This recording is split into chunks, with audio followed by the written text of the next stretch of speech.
questa domanda bisognerebbe attingere alla risposta che ho dato prima, cioè il discorso che avevo fatto dello sbocco fisiologico per un giornalista e finisce il libro. È chiaro che siamo avvantaggiati rispetto a molti altri, però attenzione. Come stile, nel senso, Sì. l'editor ti ha detto qualcosa, per esempio, di correggere sullo stile giornalistico Assolutamente no. cronacistico? Assolutamente no. Allora, succede questo nel mio romanzo, che molte storie, quelle cosiddette in presa diretta, sono riprese fedelmente dal mio stile giornalistico. E quindi questo mi ha aiutato moltissimo. Il ritmo incalzante, per esempio, del primo capitolo, un omicidio in carcere, fatto realmente accaduto, questo lo posso dire, un uomo che uccide il compagno di cella perché si scopre dopo che erano uno della mafia perdente e uno della mafia vincente, Corleonesi e vecchia Cosa Nostra, per intenderci. Ecco, è chiaro che con quasi 30 anni di esperienza alle spalle di cronista di nera, tu sai di che materia stiamo parlando perché lo fai tutti i giorni, è chiaro che il linguaggio che tu hai addosso come dote quasi naturale, che porti in eredità al tuo romanzo, ti ha agevolato molto a scrivere, a tratteggiare la scena, per esempio, del delitto. Nelle scene invece un po' più dove si affonda nei sentimenti più veri e più puri, lì l'attività giornalistica ti ha aiutato un po' meno, lì mi ha aiutato molto, e infatti esorto sempre i giovani con i quali mi capita di parlare a leggere, qualunque cosa, ma a leggere, leggere, leggere. Lì mi ha aiutato molto la mia passione per la letteratura. Io ho divorato libri sin da quando ero poco più che un adolescente, e lì ritorniamo al discorso dei sudamericani che sanno tratteggiare e descrivere meglio di altri un tramonto, per esempio. Poi l'isola di Favonio si prestava anche a questi affreschi sudamericani, questi tramonti straordinari, suggestivi. E quindi quando l'editor si è ritrovato davanti il mio malloppo, come dire, ha già capito che poteva superare la prima fase, perché poi tu dovresti sapere, almeno in Mondadori, ma penso in tutte le case editrici, come avviene un po' la selezione, perché allora arrivano migliaia di manoscritti all'anno. Non è che possono leggerli tutti, morirebbero, non sono poi in numero tale all'interno della redazione della narrativa, in questo caso di Mondadori, da poter leggere tutti i manoscritti che vengono loro proposti. Alcuni li buttano dopo aver letto la prima pagina, quindi anche l'incipit, l'attacco di un manoscritto che tu proponi a una casa editrice deve essere già così avviluppante, così avvincente che l'editor che lo sta leggendo deve dire beh, andiamo alla seconda pagina e poi beh, completato il primo capitolo continuiamo con il secondo.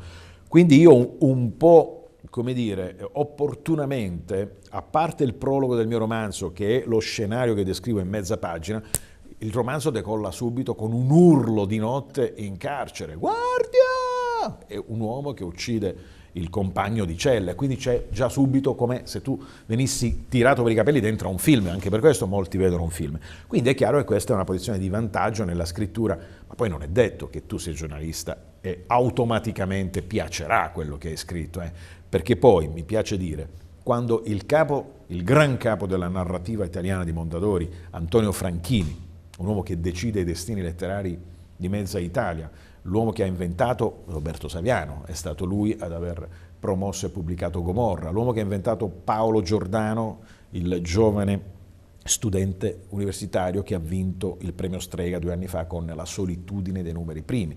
Quindi l'uomo che ha scelto il mio romanzo è un uomo di uno spessore culturale notevole, io di questo ne sono orgoglioso.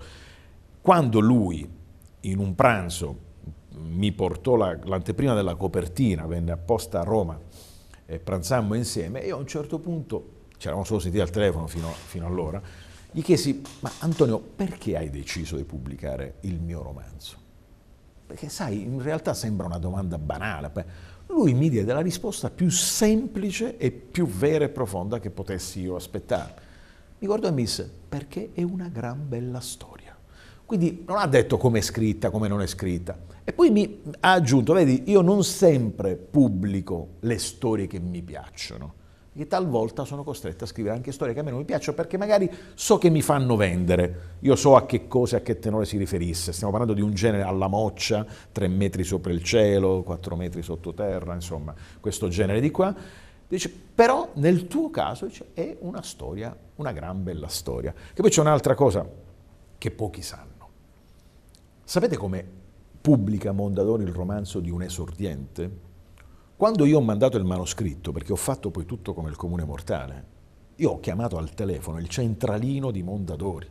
Certo, è pur vero che presentandomi e dicendo chi sono e cosa faccio, probabilmente, ma non sempre perché poi ti dico qual è il metodo che loro usano, probabilmente, diciamo, dall'altra parte che mi risponde mi ascolta. In questo caso io ho chiesto dell'ufficio stampa e mi sono permesso di dire: guarda, sono un giornalista del TG5, ho scritto un romanzo, insomma, ho scritto una cosa, dico, ma c'è qualcuno che me lo legge e mi dica domani: guarda, buttalo, rinuncia, ci resta a fare il giornalista. Questa gli piacque come io mi presentai e dice: guarda, io ti passo la narrativa, vedi un po', parla con loro. Presentandomi passano la narrativa e alla narrativa mi dissero: cioè, mandaci sto file, con calma ti risponderemo.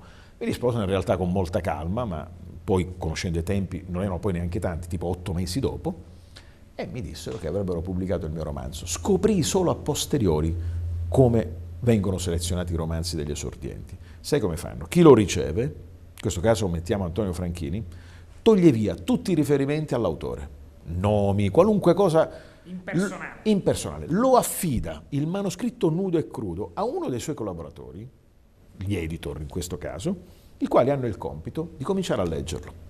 Antonio Franchini mi disse: quando io affido un manoscritto di un esordiente a uno dei miei collaboratori, gli dico: non passatemi né i buoni né gli ottimi, ma passatemi solo gli eccelsi.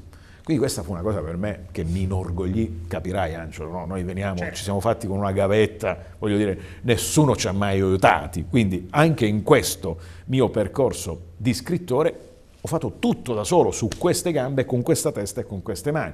Quindi quando mi hanno detto a posteriori che non sapevano neanche che fosse l'autore, quando l'editor disse ad Antonio Franchini: questo per me va pubblicato. Franchini, non contento, lo fece leggere a un secondo editor, la quale disse la stessa identica cosa: va pubblicato, non sappiamo chi sia.